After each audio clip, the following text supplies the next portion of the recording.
No niin, morjesta taas.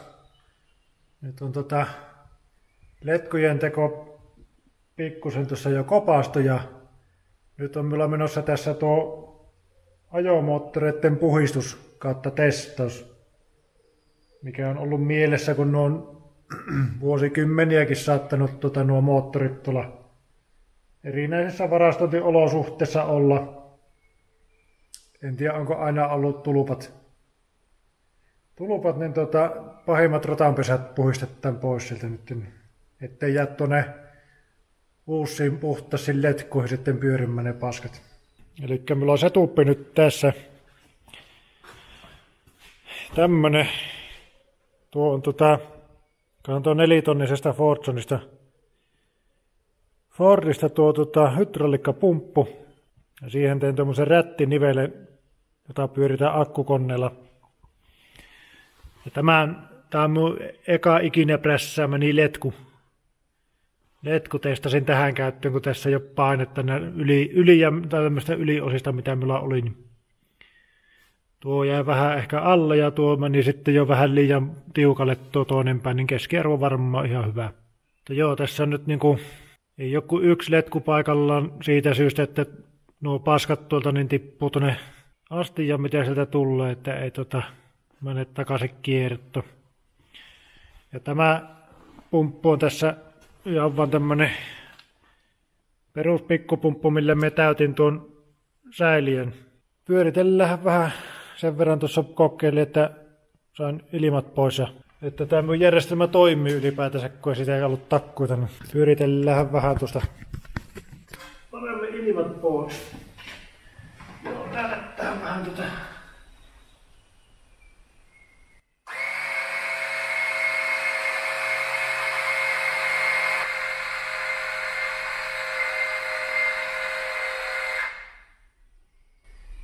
No nyt on säiliö päällä.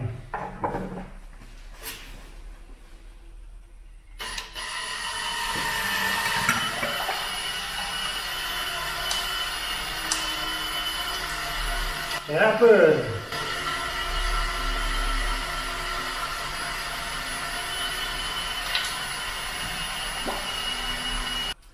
Se pyörii. Kokeillaan vielä toisinpäin vaihtaa nuo letkut toteen.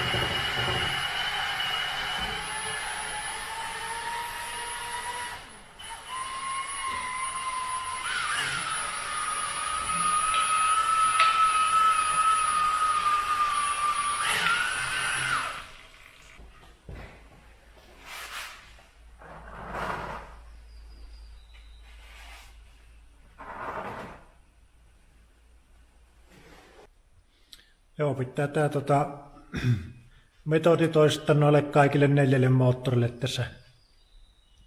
tässä seuraavaksi, niin sitten voi hyvillä mielin laittaa uudet letkut tuonne. Ei ainakaan tuolta moottorista tule paskaa sinne järjestelmiin. Nämä etuset on aika helppo. Ne on niin tarosalaa tuossa nuo liittimet. Tuonne taakse takaiset joutuu varmaan tekemään sille, että ottaa tunkilla vähän ylös, ottaa renkkaan pois ja laskee sen alas tunkin varaan, että nuo tulee ohi tuosta palakista tuonne alas. Niin saa sitten noilla samoilla letkuilla pyöritetty nuo takamoottorit kanssa. Joo, niin pientä edistystä sähköpuolillekin tässä tehty. Tuo akkupohjalevy on nyt tuossa tällä hetkellä vain yhdellä pultilla tuon rauvan laita ja siinä on nyt mutteri hitsattu, niin se on siihen pultattu. Ja akku on nyt siinä. Ei vielä mitenkään hirmu tukevasti pitää jotakin keksiä vielä sinne. Virtauksen jakoventtiili on tuolla yhdellä pultilla kiinni. Ja nyt on niinku toisen puolen mittauksen, tai toisen puolen paininen mittaus on tuossa. Ja tarkoitus on tästä lähteä letkulla sitten saan nyt nähdä mistä välistä, mutta luultavasti tuolta takkaa, ja sitten tuo toinen mittauspiste on tuolla niin kuin alaspäin, että se on tuolla tankin ja palkin välissä. Ja se ampuu niin kuin tuonne päin sen sitten, että se kiertää tuolta alakautta sitten. Se toinen ylempi tulee tuohon ylempään, se alempi näkyy sitten jossain tuolla, niin tulee sinne se letku. Ja sähköpuolelle nyt on nämä isommat piuhat tein. Plussa iso kaapeli menee tuonne startin päähän. Ja siitä startin päästä lähtee sitten tänne kanssa kohtuu paksupiuhanin laturille. Se alkuperäinen tämän koneen laturipyhä tuli tuohon, niin siitä jatkoin sitten tonne asti. Ja sitten täällä on yksi irtopiuha, mikä nyt on sitten tarkoitus, että tää lähtisi tuonne pääsulakkeelle. Miinuspuoli on, tuosta lähtee akulta tuohon. Se on tuo päävirtakytkin. Mietin vähän aikaa sitä paikkaa, niin se on nyt tässä sisäpuolella penkin vierelle. Kun se aina kohtuu paljon ärsyttää kiivetä koppuja ja huomata, että ei ole päävirta päällä. Ja sitten päävirtakytkimeltä niin menee tää paksupiuha. Niin tää menee tuonne startin perälle. Siellä on tuolla kuoren päässä pari 6 millipultti, niin tuo menee toisen niistä. Ja tää toinen menee sitten tuohon yhden vaihelaatikon pultin alle.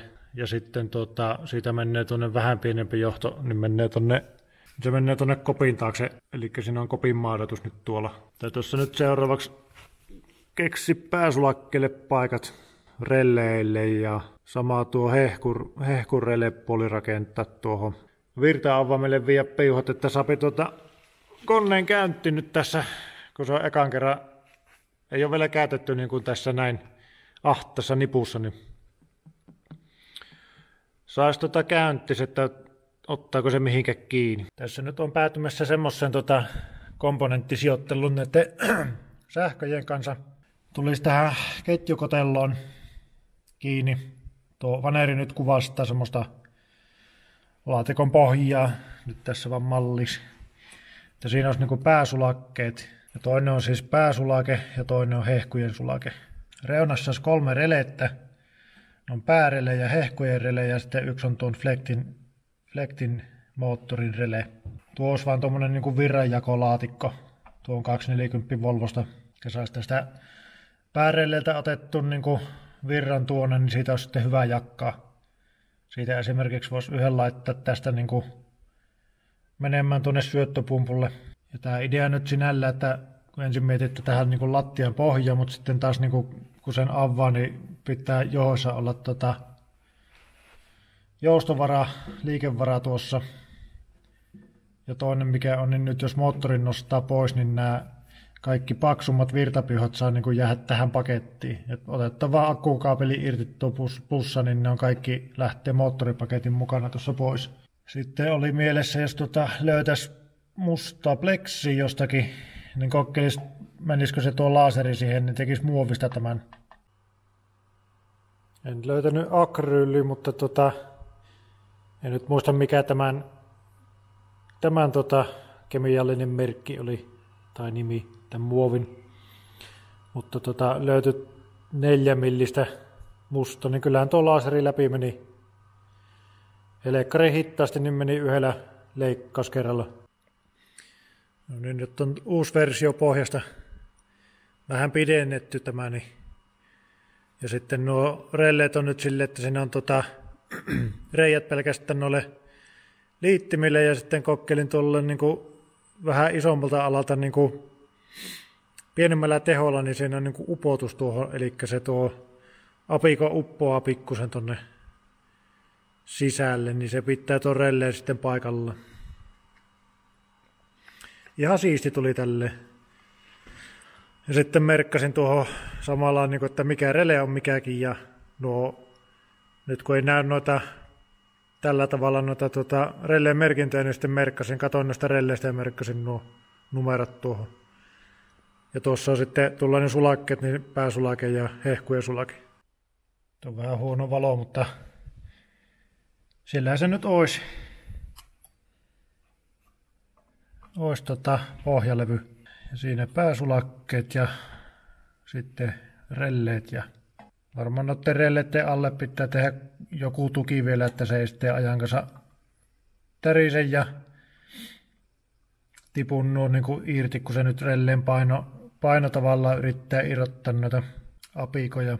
Ja sinällään tässä olisi hyvä jonkunlainen suoja olla, vaikka ei vesitiiviksi tätä varmaan yritä edes tehdä, mutta jos tuosta muovista yrittäisi tehdä siihen päälle silleen niin kuin jonkunnäköisen kopan, niin olisi vähän niin kuin tuossa sitten suojana, mutta päässäpä nyt testi eteenpäin näitä tekemään, kun se niin pääsee niin paikallaan, niin on helpompi johottaa, kun se ei ole sille vaan joka komponentti roiku jossain.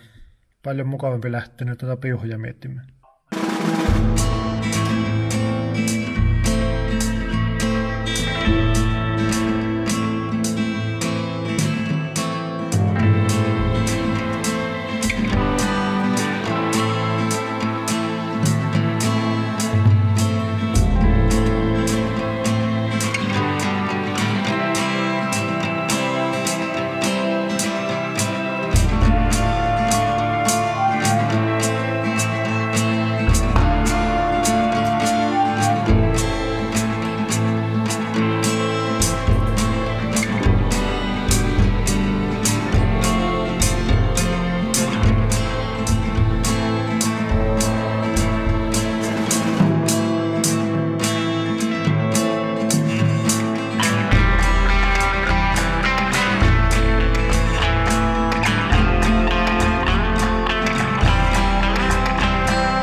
Nyt on taas hommia vety eteenpäin ja sähköt on nyt pitäisi olla siinä pisteessä, että avaimesta pitäisi lähteä käyntiin.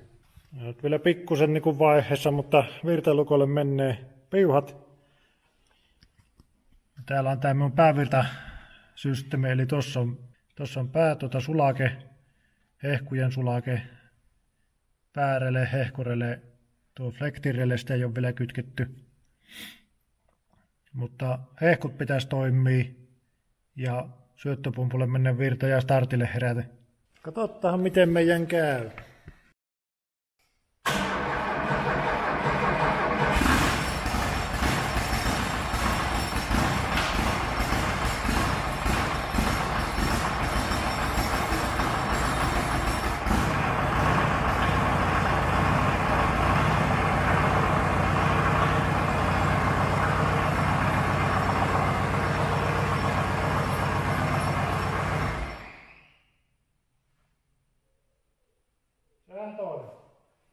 Eikä hirveästi tänne ottaa kiinnikään mihinkä muuta kuin tuonut tuossa halahti, niin laittaa poltin, niin ei kiinni.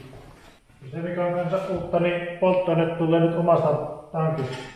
Se tankkilinja on tässä nyt kanssa niinku testattu toiminut.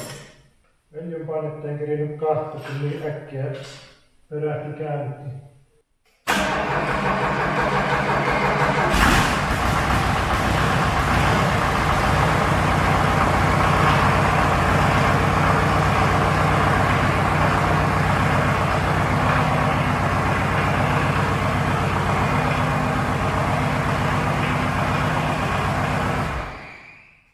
Siitä se vaan taas yksi etappi valmistui. Eli nyt on testattu, että tuo polttoainetankki, linjasysteemi toimii, sähköt toimii siihen asti. Ja ekan kerran käytetty moottori sitten sen ihan ensimmäisen starttauksen jälkeen, milloin tuossa ei ollut mitään tuolla rungossa niin kuin muuta. Että eihän tuon niin kuin mihinkään ottanut kiinni. Siinä on pari aika aasta paikka, niin ainakaan tälleen niin kuin ihan koko ajan ei kilise. Et kumien varassahan se on, mutta aika mukavasti kuitenkin, että ei tuossakin kun alussa oli vähän ilmaa selvästi tuolla huonosti kävi, niin ei silloinkaan niin kuin kuulostanut, että se olisi kolissu mihinkään. Se voisi nyt samalla lämpimillä, kun nämä sähkövehkeet tässä laitettu, niin ainakin tuo flektikytke tuohon ja tuolle syöttöpumpulle on nyt vaan tuollainen pikapiuha tehdä se toinen. Ja vetää sitä vaikka tuolta tai tuolta pääreiltä nyt tänne koppikin, niin tuo syöttöpiuhapaksu, niin saa jo koppiin asti sähköt, niin siitä on sitten nopea aina, jos tarvii jonkun mittarin tai muun toimimaan. Ja nuo, mitä muuten pitää kanssa testata nyt kytken, niin varoitusvalot. Meillä on 3 varoitusvaloa, eli meillä on öljynpaineelle ja hehkutuksen valo ja laturin merkkivalo, niin ne kanssa kytken nyt tässä. Samalla kun on nuo sähkölaite työkalut tuossa pöydällä. Ja sen jälkeen ruvetaan niitä letkuja tekemään. Mutta sitäkin ennen otan tuon tankin ja moottorin varmaan nyt pois. Siihen pitää sitä pumpuille se ketju laittaa takaisin ja se koppa sitten kunnolla kiinni massalla. Kun ruvetaan ketjuja pyörittämään, niin siellä roisketta tapahtuu, niin ei vuoda pihalle ne voiteluöljyt. Ja se ajopumpu pitää käyttää auki katto, kun siinä se, kyllä se periaatteessa toimii, mutta silti haluan käyttää sen auki, että mikä sillä on irti siinä kääntölevyssä. Samalla kun moottori pois, niin voisi aloittaa muutamien letkujen tekemistä jo tuonne alle pahoihin paikkoihin niin kuin ennen kuin sen moottorin laittaa siihen. Kääntösylintereille ja näille lähinnä. Mutta kyllä tämä nyt taas mukavasti tässä edistyy. Ei maahan maitti. Jees, nyt on taas toinen ilta sähköjen kanssa puuhattu. Ja nyt merkkivalot ja polttoainemittari toimii. Siinä on öljynpaine ja laturi ja sitten kun hehkutetta, niin olisi tietysti noistakin nähnyt, että se päällä, mutta on paha. Ja täällä on tullut vähän täytettä kanssa. Ja tuossa on laturin merkkivalo, öljynpaineet ja flekti on kanssa tuossa flektin tuo sulake. Ja flektin rele on kanssa se nyt pitäisi sen lämpötila-anturin. Jos se lämpötila-anturi vaan toimii, niin flekti toimii. Tuolla on nyt sulakeboksit tolleen pikapatentilla, että nyt sai tänne tuon jatkuvan virran ja yhden sulakkeen tuon mittarille, polttoainemittarille. Katsotaan toimiiko tuo öljynpaine ja laturin varo nyt.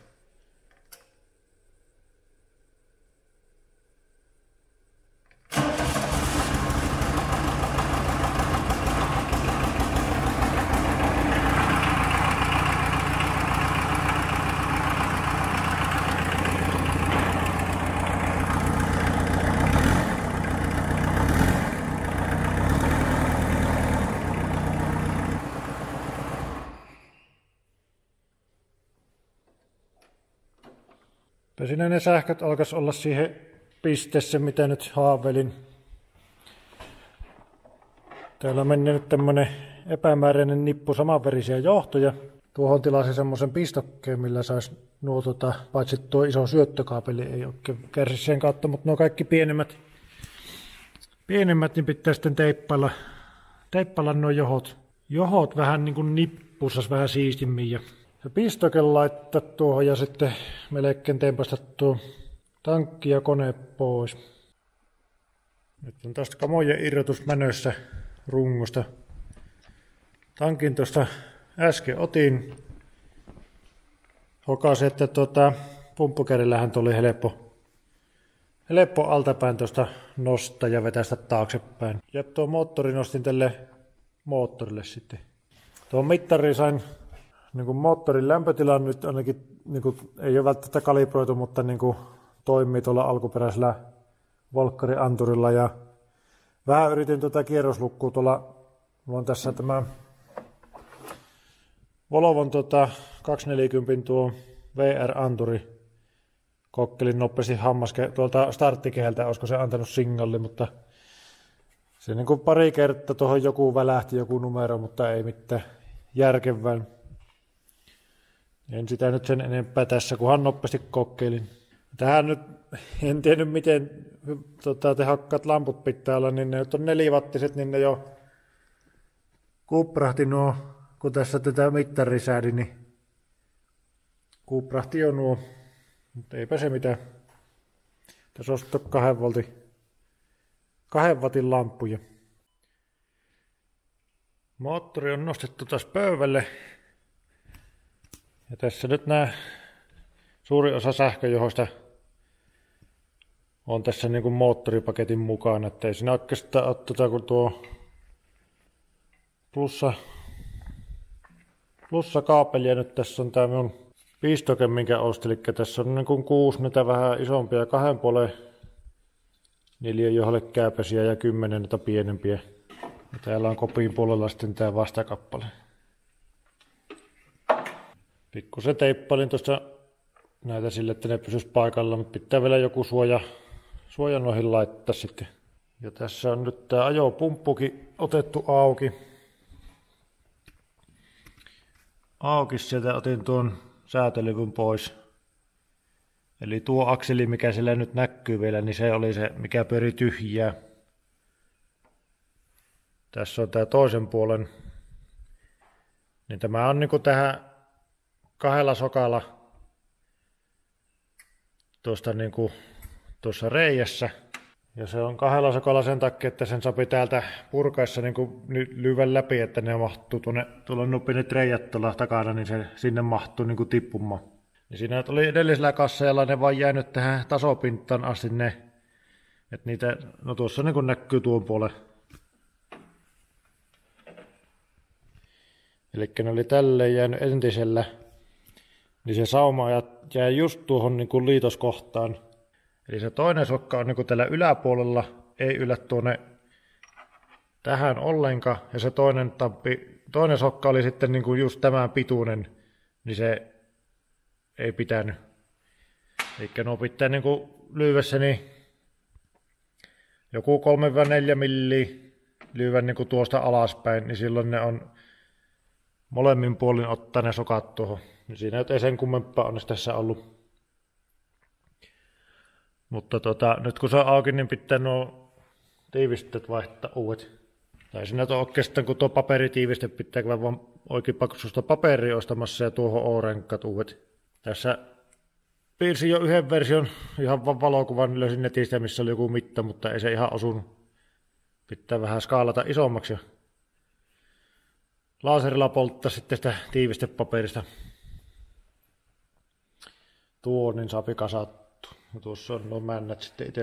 Saapi tuon tuosta nippu ja sitten laittaa tänne se.